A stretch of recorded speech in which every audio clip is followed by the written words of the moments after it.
I installed solar lights along my pathway after a break-in. The next day, they were gone. My neighbor said, "Light pollution. You'll thank me." When I replaced them, he cut the wires. I installed something else the next night, and when it turned on, his face was all over. Alright, here's what happened. I live in a small town in Indiana, just a basic quiet neighborhood with old ranch-style houses and too many porch flags.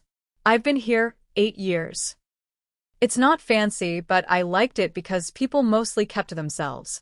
About 3 weeks ago, someone broke into my house. It was around 10:30 p.m. on a Wednesday. I was upstairs folding laundry when I heard glass. I thought maybe a picture frame fell, until I heard footsteps. I called 911, locked the door, stayed upstairs with a baseball bat.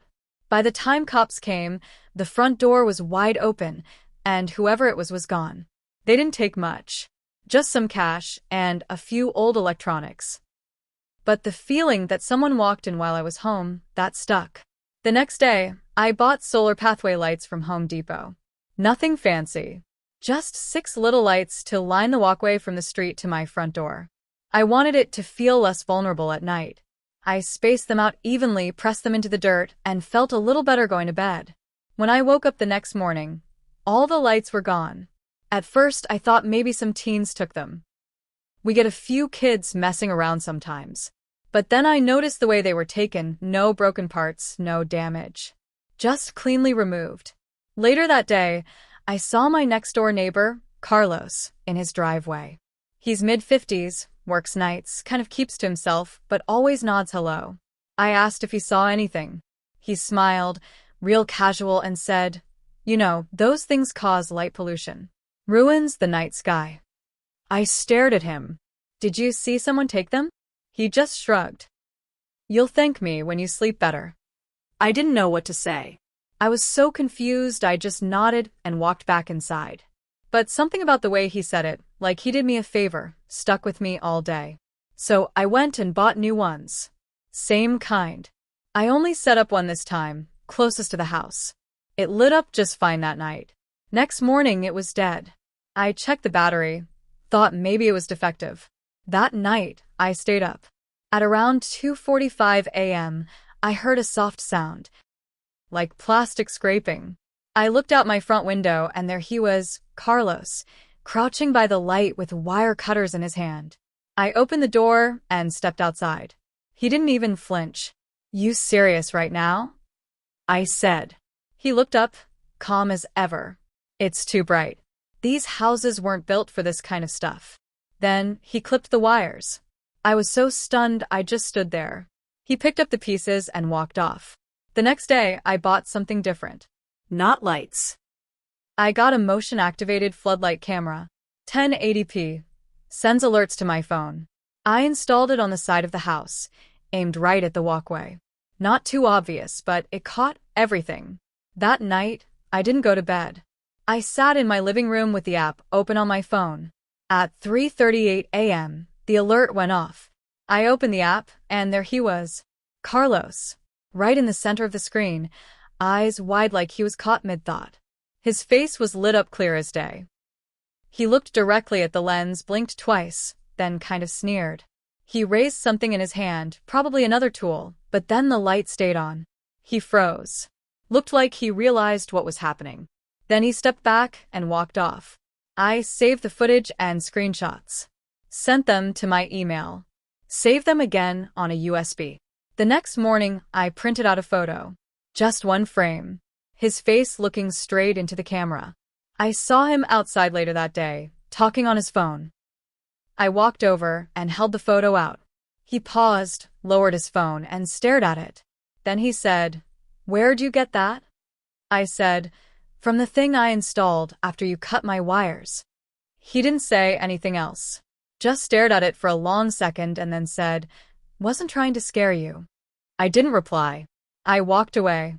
After that, I started noticing little things. He'd stay inside more at night. His porch light stayed off. He didn't talk to me or anyone else. Just a wave from across the yard once in a while. But it wasn't over. Not even close. Things didn't go quiet after that. Not really. A few days passed. I thought maybe he'd gotten the message. I even let myself feel a little relief, thinking maybe now he'd just leave me alone. Then one morning I came outside and saw that my garbage can had been knocked over. Lid missing. Trash scattered all down the side of my yard like someone took their time with it. Could have been raccoons, sure. But it felt too clean. Like it was done on purpose. And only my can, not the neighbors. I picked it up, didn't say anything. Then it happened again. 3 days later. This time there was a weird smell. Something rotten smeared on the inside of the bin, like meat left in the sun. It was disgusting. I had to bleach it out. I checked my camera, thinking maybe it caught something, but no, angle didn't reach the bins. That's when it hit me. He knew exactly where the camera stopped. The next day, I bought another one. Smaller, wireless, with night vision. I mounted it under the eaves, pointing straight at the trash area. No light this time, just silent recording. That night, around 2:10 a.m., I got the alert. I opened the app. There he was again. Carlos. Walking slow around the side of my house with a bag in one hand. He opened my trash can, dumped the bag in, and then pulled out a raw chicken leg, smearing it along the rim of the bin. I watched him step back and admire his work. Then he walked off like nothing happened. I sat there with my phone in my hand, trying to understand what was happening. Why someone would go this far over a few solar lights. It didn't feel real. But there he was, again on camera. I didn't sleep that night. The next morning, I called the police again. I showed them everything, both videos, the stills, the prints. The officer took notes, said, "We'll log this. But until something gets damaged or someone gets hurt, it's hard to act." So I asked, "What does someone have to do?" "Burn my house down." He just sighed. "You could file a restraining order. But if he hasn't threatened you, it might not stick." I filed it anyway. The paperwork, the waiting, the explaining. It took days. That's when things got worse. He started standing outside. Just standing in his yard, facing my house. No phone. No smoke. Just standing there, staring. Sometimes for minutes. Sometimes longer. He wouldn't wave anymore. He didn't say anything. Just watched. I closed my curtains. I changed my route home. I even parked down the street a couple times just to feel like I had control of something. But the thing that finally cracked me was this.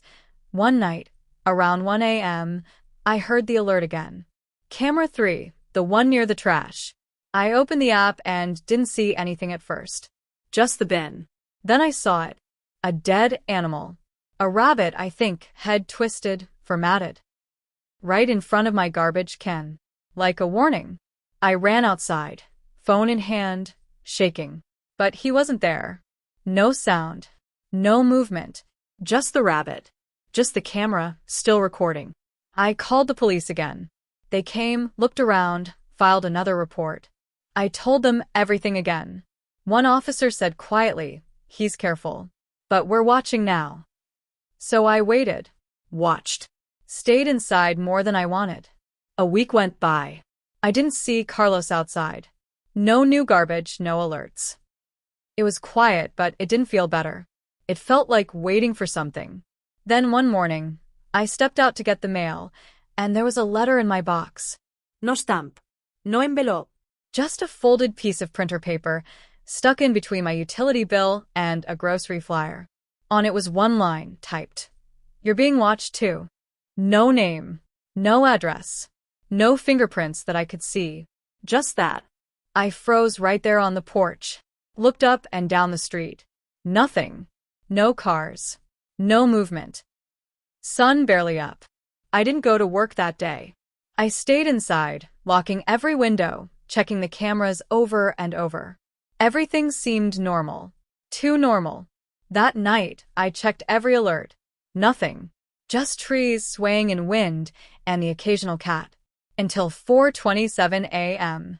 The alert came from camera 1, the main floodlight one, near the walkway. I opened the app and this time, my heart stopped. It wasn't Carlos. It was someone else. A tall man. Hoodie pulled tight. Hands in his pockets. He walked up slow, stayed in the light. Just stood there. head tilted up toward the camera. Not moving, not talking, just standing. Then he did something that scared me more than anything so far. He smiled. Wide. Long. Like he wanted me to know he was being seen. Then he pointed at the camera, not just with his finger but with both hands. Like a show. Like he knew it was on. And then he walked away. Calm. Like nothing. I called the cops again. They said they'd check the footage. I asked them, was that Carlos? One of them looked at the screen and said, no, that's not him. Now I didn't know what was happening. Was Carlos working with someone? Did he hire someone? Was this random? Or was this bigger than I thought? The next morning, I saw Carlos out front for the first time in days. He was pulling weeds near his porch. I walked straight over with my phone. You know this guy? I asked. He looked at the video. His eyes narrowed. Never seen him before. But then he said something weird. Looks like someone doesn't like being watched. That's when I knew. He hadn't just destroyed my lights. He hadn't just been messing with my trash. He had told someone. Someone else was involved now. And I wasn't just being watched anymore. I was being warned. I still check the cameras every night. I still leave the lights on, even though half the time I wonder if that's what started all this. Carlos doesn't talk to me anymore. Neither does anyone on the street. But sometimes, late at night, I swear I see movement on the sidewalk just past the edge of the light, and I think, maybe the worst part isn't that he did it. Maybe the worst part is how fast I stopped feeling safe in my own home. Like safety was just something I imagined I had, until someone decided I didn't anymore. I couldn't let it go after that last video. That smile, the pointing, it messed with my head. I started leaving the house less. I even unplugged the TV in case something was listening. It sounds paranoid, I know. But when a stranger shows up in your yard at 4 in the morning just to stare into your camera and smile, your sense of what's paranoid changes. A couple nights later, I went back through the old footage. All of it. I don't know what I was looking for. Maybe a missed detail. Maybe proof that this all wasn't in my head. And that's when I saw something I hadn't noticed before. In the first video of Carlos. Right after he cut the wire and looked up at the lens, he said something. Barely moved his lips. No audio, but I could read it. One word. Next. I paused it over and over, rewound, zoomed in. His mouth clearly formed the word. Next. At the time I didn't think anything of it. I thought he was just being smug. But now, after the stranger, after the letter, it felt more like a threat. Like this was always a plan, and I was just step one. That night I started searching Carlos online. I found nothing at first. But then I tried searching his last name, plus the town we're in, plus incident. And that's when something popped up. A court docket, about 8 years old. Sealed file, but one name was listed. A woman named Diane Parker. She used to live 2 houses down from me. I barely knew her. She moved away maybe 6 years ago. She filed for a restraining order against Carlos. No details, just the filing, the date, and the fact that it had expired a year later. I messaged her on Facebook. Wasn't sure she'd reply. Just said, "Hi, I think you used to live on Sycamore Avenue. I have a question about a neighbor, Carlos." She responded an hour later. All she wrote was, "Get out of that house." I replied, "Why? What happened?" She read it. Didn't write back. And now I can't stop thinking about what else might be coming. Who else might already be part of this? Or, if this is something he's done before, just quieter, just slower. Because when you live on a street long enough, you think you know the people around you. But some people, they don't knock on your door. They wait until you turn on the lights. I couldn't stop thinking about Diane's message. Get out of that house. It ran on a loop in my mind, over and over.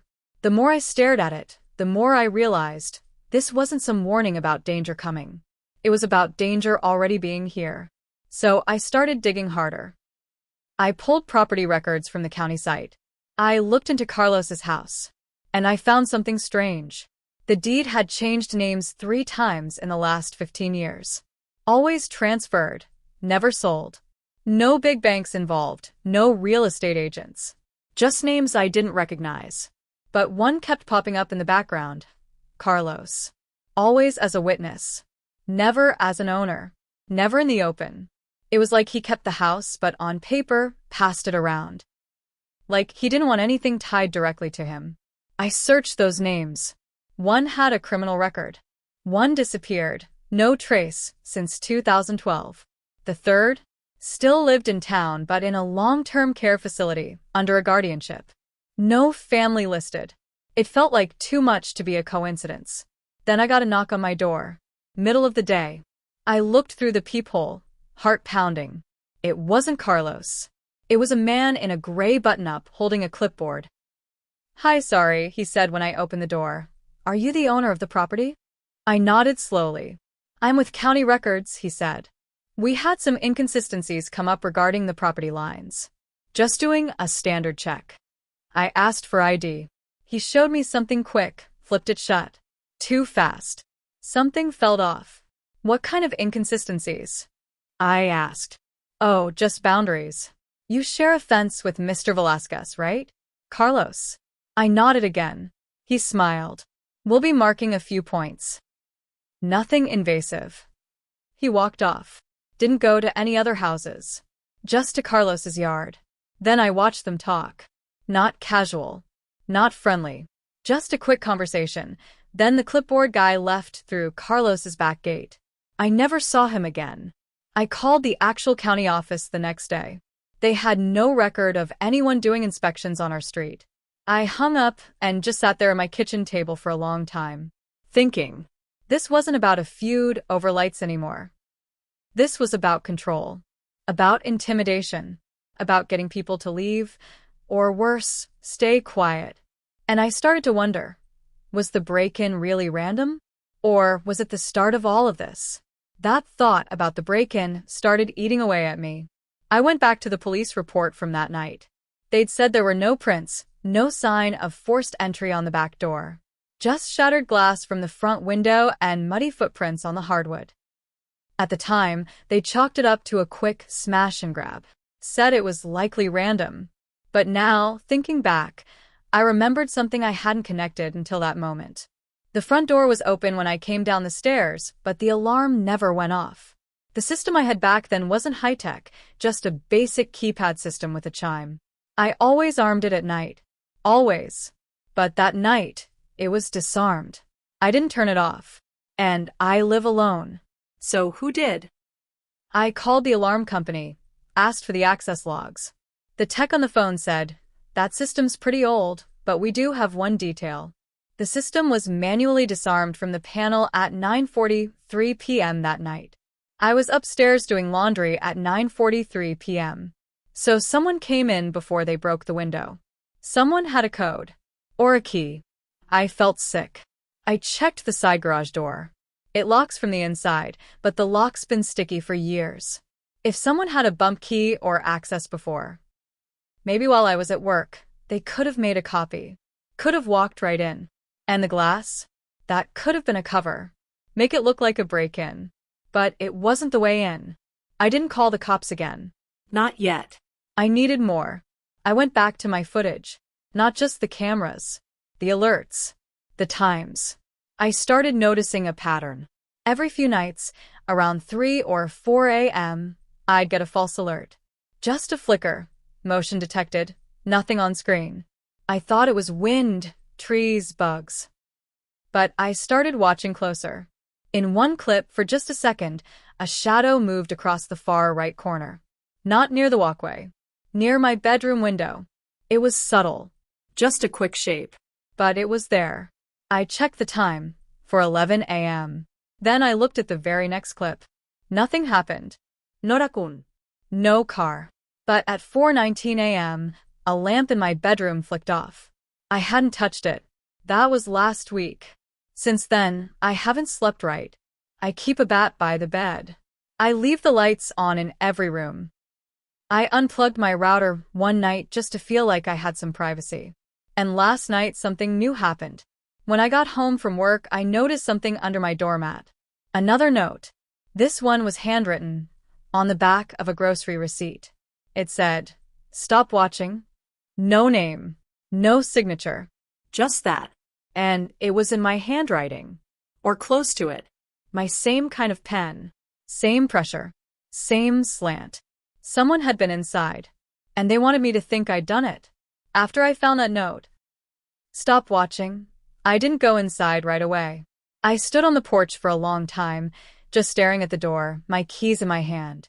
I felt like if I walked in, something would change. Like the second that lock turned, I'd never feel safe again. Eventually, I did it. Turned the key, pushed open the door. Everything looked the same, but that made it worse. I checked every room. Closets. Under the bed. Nothing out of place, nothing stolen. No sign of forced entry. No window open, no tool marks on the door. But it didn't matter, because someone had been inside. I knew it. I felt it. That note wasn't just a threat, it was a message. I didn't sleep that night. I couldn't.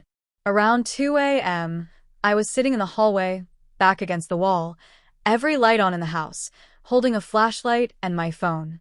No sounds. Just silence. Then I heard it. A scrape. Not inside. Outside. Near the side window. I grabbed my phone, pulled up the camera feed. Camera 3. Nothing. Camera 2. Motion detected. I opened it. At first, nothing. Just the side yard. Then the bushes shifted. Slowly. Deliberately. And a figure stood up. It wasn't Carlos. It was the same guy from before. The one with the hoodie and the smile. But this time, no smile. Just a dead stare straight into the camera. He raised his hand. And dropped something. I ran outside. By the time I got there, he was gone. But on the ground, in the dirt under the camera, was a photo. An old printed photo. Bent at the edges. A picture of my house. Taken from across the street. Dated 4 years ago. Before I installed any lights. Before I had any cameras. Before I even knew Carlos's name. Which means someone had been watching me long before I ever watched back. I keep that photo in a drawer now, under a stack of papers I don't touch. Some nights, I pull it out and just stare at it, trying to figure out what I missed, what I didn't see standing right there in plain sight. And I guess the part that still keeps me up the most is this. I used to think all it took to feel safe was locking your doors and turning on a light. But now I know, if someone wants to get close enough, they don't need to break in. They just have to wait until you feel like no one's watching anymore.